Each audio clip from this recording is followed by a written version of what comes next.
Hi, and welcome back to Chapter 7. This is Part 2, where we're going to continue talking about genetically modified organisms. And, um, and so we're going to start out with there are actually 6 concerns that people have been able to figure out that they have about genetically modified organisms. I'm going to go through these one by one with you, and I'm going to talk about what the concerns are and kind of my take on them. So a little bit of my opinion here. Number one, the idea that organisms that we want to kill may become invincible. A good example of this that's actually happened is that there was this weed-resistant canola plants in Canada. And so they were planted in Canada, which, again, the weed-resistant ones are the ones that allow the farmers to apply the herbicides to kill the weeds, but not the actual plant that we're interested in, not the canola plant. So the problem came here when the weed-resistant canola plants accidentally spread, their pollen, that kind of thing to the neighboring farms. Those plants grew out of control because, of course, they couldn't be killed by the herbicides that were traditionally used. So, we've already seen examples of this happening. We haven't seen much of it, but it is a possibility, and it's a big possibility. So that's a big thing. Number two, organisms that we don't want to kill may be killed by mistake because of all of this genetically modified plants. So we know that monarch butterflies feed on milkweed plants, and they've demonstrated that if there's pollen, sorry. Okay, sorry about that. We're going to try this again. My voice is going, so be patient. So we were talking about monarchs and the research that showed that if pollen from a genetically modified plant that has the insect-killing Bt gene, right? Remember that one? If that accidentally lands on milkweed plants and is consumed by the monarch butterflies, then the butterflies can be killed. And that can really reduce the population of monarchs. So this hasn't actually happened in nature that we know of, but it has been shown in the lab that it could happen. And so that can be a problem. It's just something that we need to be aware of. And it just identifies this risk that it might be hard to control whether or not things get killed by the thing that we're using to kill things we want to kill. Number three, genetically modified crops are not tested regularly or adequately. It's impossible to ever know whether a new technology has been tested adequately. That's just the way it is. We've been using cell phones for a long time, and one might have that same concern that we haven't tested whether cell phones cause various and sundry issues for us. Maybe we haven't tested that well enough, and yet we still use it. So, so it's a concern, and scientists actually are working towards having an organized and responsible set of policies to ensure that safety testing is done. We have guidelines to rely upon. So, for example, there are laboratory procedures for working with recombinant DNA. And so everybody who works with recombinant DNA has to follow those procedures. So that's the kind of thing that's done. How do you know if it's done well enough? I don't know. Now, as we get more and more technology, it's hard to say what those new risks might be. Some of them are legitimate, and some of them are not legitimate. They're irrational. And so figuring out whether or not the concern is legitimate or irrational is something that we really have to rely on scientists to help us with. And maybe it is okay to be cautious and to take things slowly. The next is that eating genetically modified foods is dangerous. So back in the 1990s, there was a gene taken from Brazil nuts, and it was used to kind of improve soybeans. And and yeah, sure enough, the modified soybeans had better nutritional content. But some people are allergic to Brazil nuts and not soybeans. And so what happened was that people were now allergic to soybeans when they hadn't been in the past. And of course, depending on your level of allergy, it could kill you. You could go into anaphylactic shock. So um, so so we do have this unwanted thing, this, potentially dangerous thing.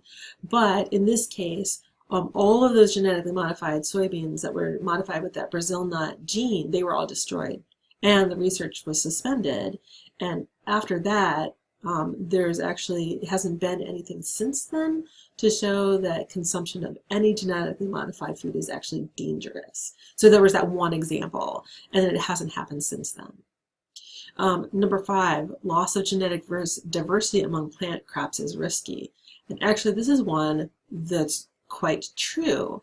Loss of genetic diversity in crop plants is risky, but I'm not sure how much riskier it is than the monoculture that we had before genetically modified crops.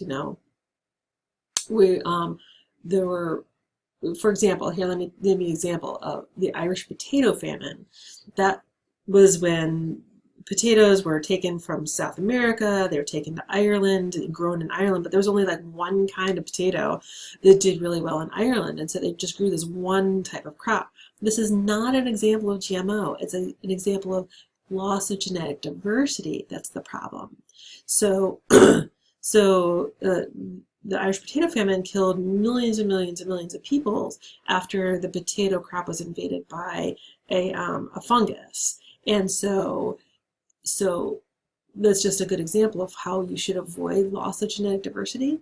And so growing GMO, not directly as a problem, but the fact that it decreases genetic diversity actually is a huge problem to my mind. The last one is hidden costs may reduce the financial advantages of genetically modified crops. Remember how I was just telling you a few slides back that that farmers have had to spend less money spraying insecticides. That's true. But these seed companies are generating these genetically modified crops that are desirable to the farmers, but then the companies also do this thing where they engineer the crops to be sterile in the seeds. What this means is that farmers have to keep purchasing new seeds every year, every time they raise their crop, because the companies have prevented them from picking that seed and just planting that seed in the ground. And that's so that the companies can make money.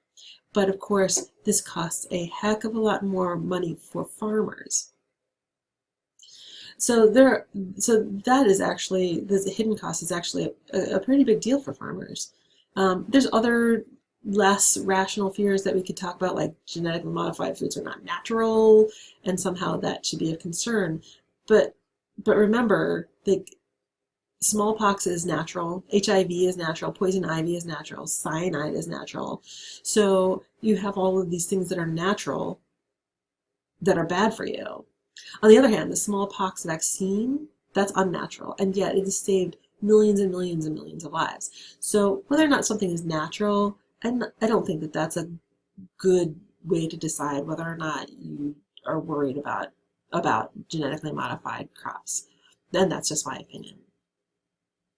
So I've just spent a lot of time talking about pros and cons of genetically modified crops, and you might be wondering, well, how do you determine whether or not these things are safe? So just some statistics for you. Average American eats about 193 pounds of genetically modified food every year.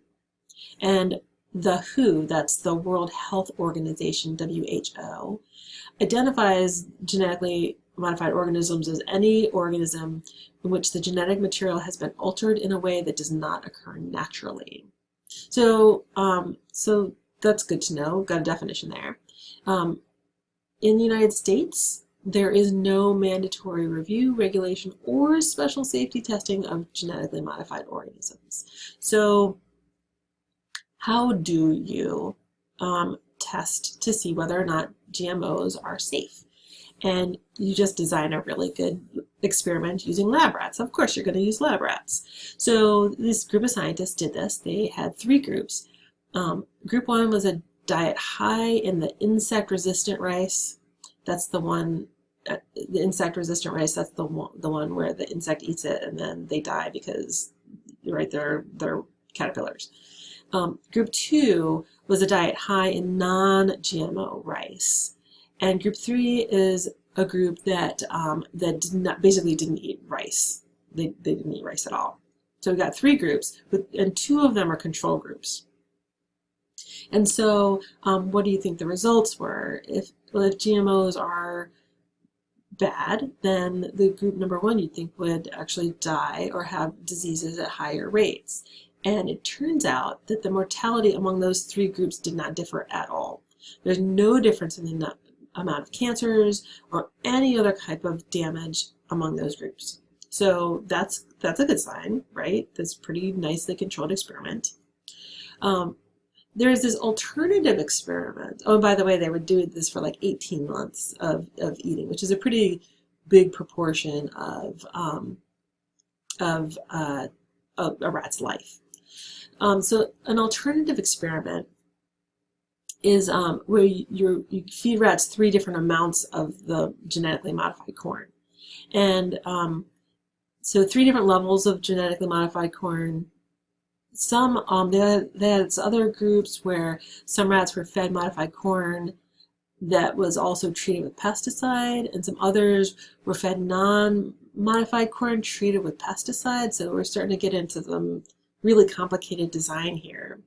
They did have a control though.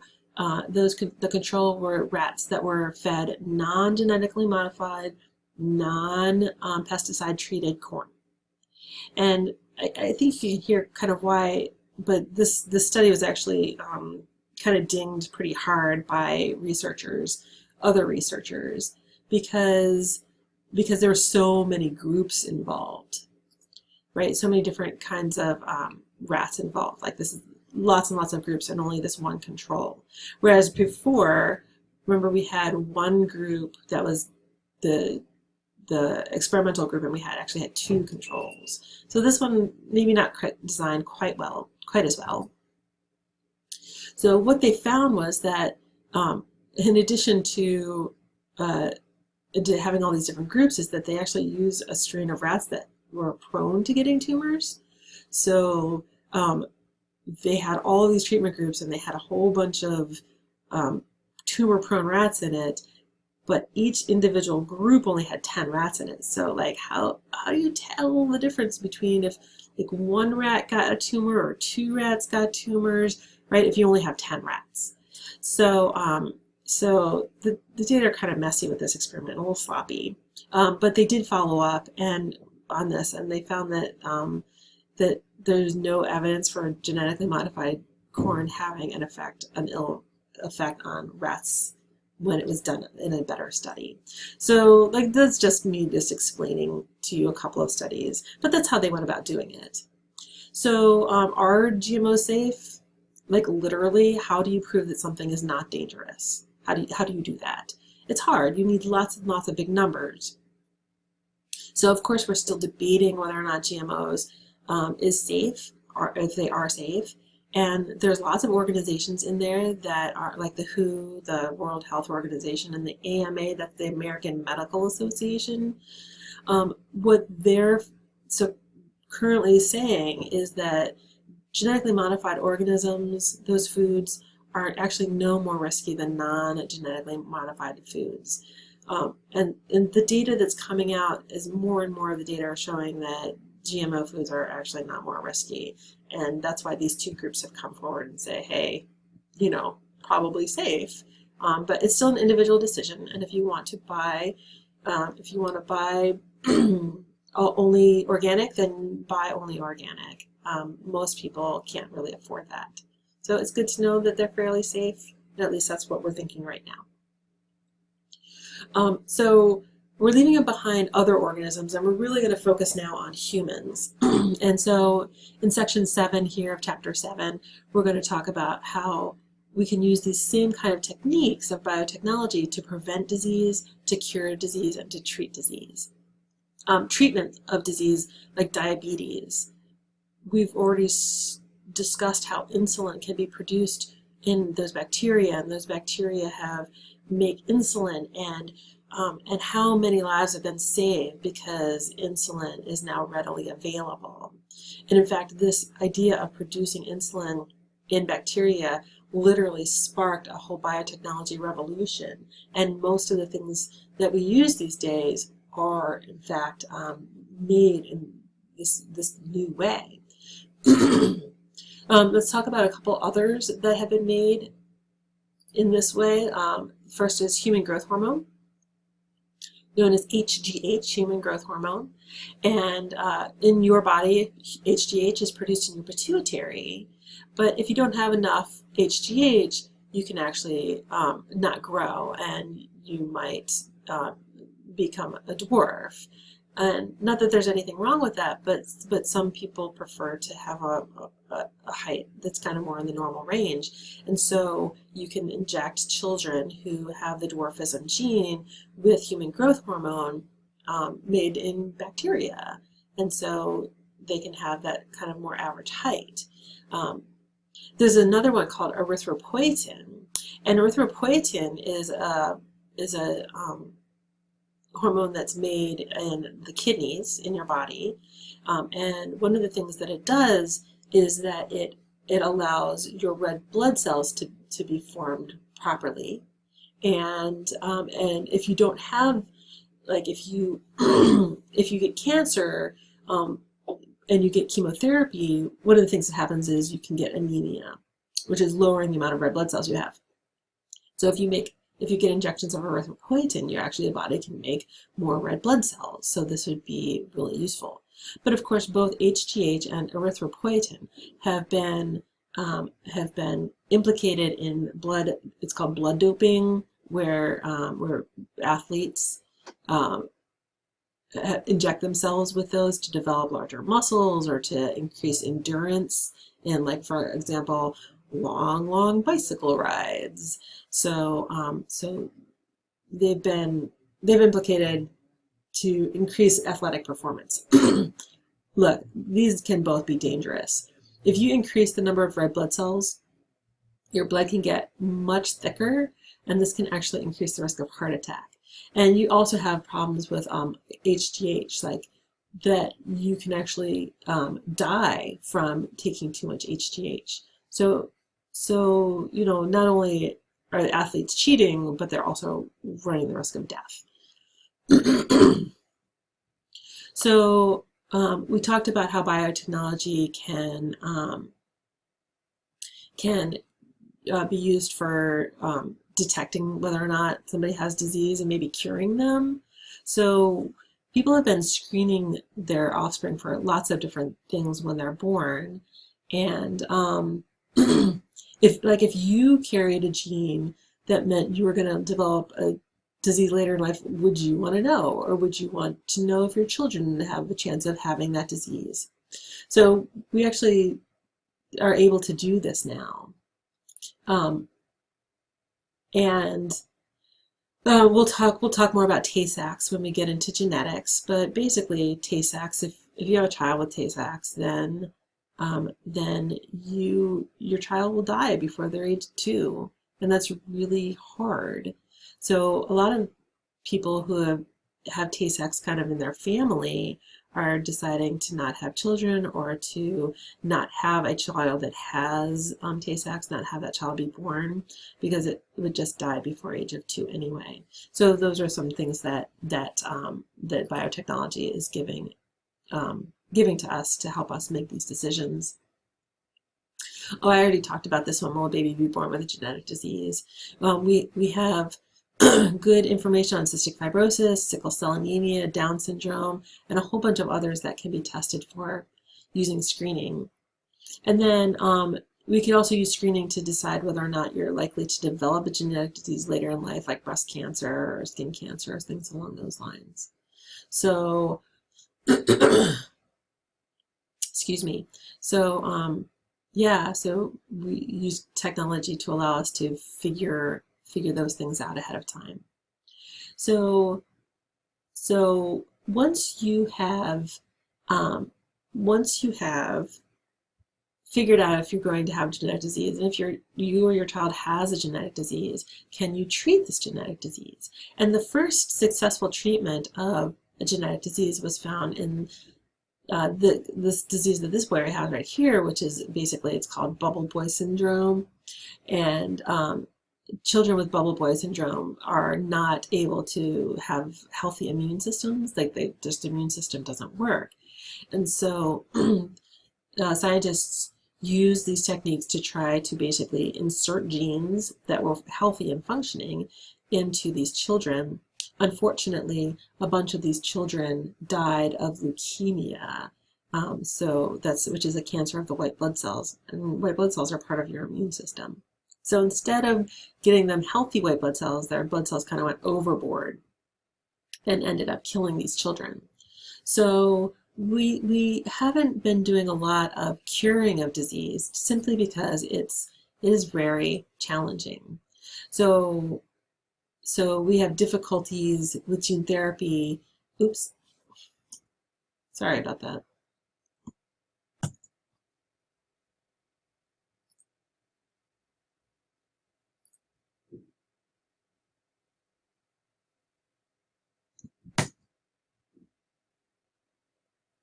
Yeah, I have no idea what just happened. All right, so we're talking about difficulties with gene therapy, and and usually the difficulties with gene therapy are related to how you get the normal functioning gene into the person with a genetic disease. I mean, we've already talked about the CRISPR, right, and some of the useful things and scary things about CRISPR, but it's important to keep in mind that the gene therapy targets cells in the body, and that in theory you might get cured of it, but it's also problems that you could die from it. So how do you get the working gene to the location, the right chromosome where you need it to be?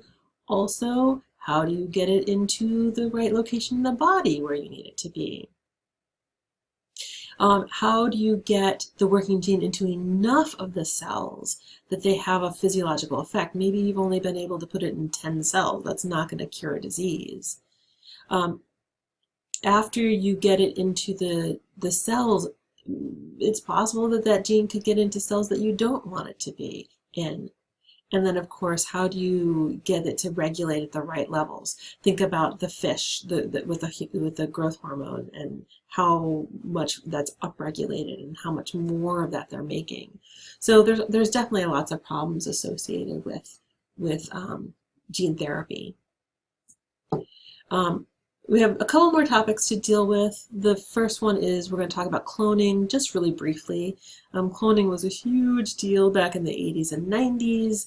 It's still going on to this day. I just want to step you through some of the processes how this works. Okay, so and what organisms have been cloned. Just a huge number of organisms have been cloned. No humans as far as we know at this time. But our first one that was ever cloned was Dolly the sheep. That's that one right there. And the way that they did this was they took a skin cell from one sheep, and they took the DNA out of that skin cell. It's a mammary cell. That's just because in sheep the only skin that's exposed is like basically the udders, so it's really easy to get skin cells from there. And then they took the egg from another sheep, and they took the nucleus out of that egg and literally put the nucleus from that skin cell into that egg cell. So basically they've got an egg cell here that has all the DNA that it needs to grow the original sheep. So they put that into that egg cell, and then you have to you basically have to stimulate it with electricity. That's the only way we've been able to figure out how to get the egg cell to divide when you've done it this way with this transplant. It's called nuclear transplant. So they stimulate it, and that starts the division process. Well, the information that's going on in these divided cells is the same exact information, genetic information from this original sheep up here. So, so it divides and divides and divides, and then once it gets into this embryo stage, you can take that and you can put it into the uterus of a surrogate. This is a third sheep. It has nothing to do with the original two sheep. And that surrogate grows up the embryo and gives birth to this baby. And this baby sheep right here is the exact genetic duplicate of the one that donated the DNA from the mammary cell and got put into that egg cell. So all the DNA is exactly the same there. So it's a clone, basically. And since then, I mean, it took a lot of tries to get that, but since then, we've done the same kind of thing to mice, cows, and pigs, and kitty cats, and horses, and dogs, and all kinds of things. So one of the reasons that we're so interested in doing this cloning is because if you have an organism that is really good at producing milk, like say you got a sheep that's really good at producing wool, and you want to have lots and lots of sheep that are really good at producing wool, I mean, you could breed them, but that's going to take a long time. Or you could do this technique and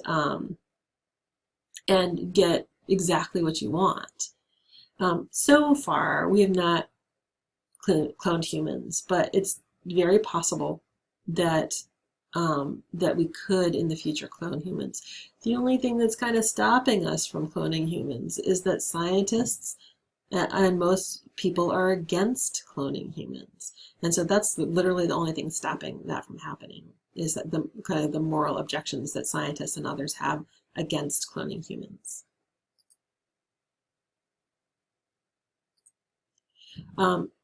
So the last thing that we're going to talk about is DNA fingerprinting. And we have this whole lab on DNA fingerprinting, mostly so that you can kind of get an idea about what it means to chop up DNA and so forth. The way that your book describes it versus the way that the lab describes it is pretty different. And I'm not going to go into a ton of details on the differences between what your book talks about and what lab talks about. So we're just going to do some surface level stuff. Remember that we have had over 300 people that were convicted of crimes that were released because of DNA fingerprinting. But we also have had people who were guilty of crimes who were actually convicted based on DNA as well. And this is an example. Colin Pitchfork was the first person who was brought to justice using DNA fingerprinting. He actually raped and murdered two 15-year-old girls in England back in the 1980s. And so he denied it, but he was definitely caught using this technique. So at this point, well, sorry, let me just back up and finish telling the story of Colin Pitchfork. They actually compared his DNA to 5,000 different people in the area, and it was his DNA that matched. So that's a pretty big deal. And DNA fingerprinting is a pretty big deal. It's used in forensics a lot. Again, I don't really want to go into too many of these details, and so just note that your book describes a technique that is very different from the technique from the book. I am not asking you to learn to memorize either techniques, but the thing that I am asking of you is to be able to, sorry about that, to be able to read these and understand what a DNA fingerprint is and how it's used. So no time spent here. Let me just tell you that to produce these fingerprints, it really, really narrows down, but does not completely eliminate other people from being identified incorrectly.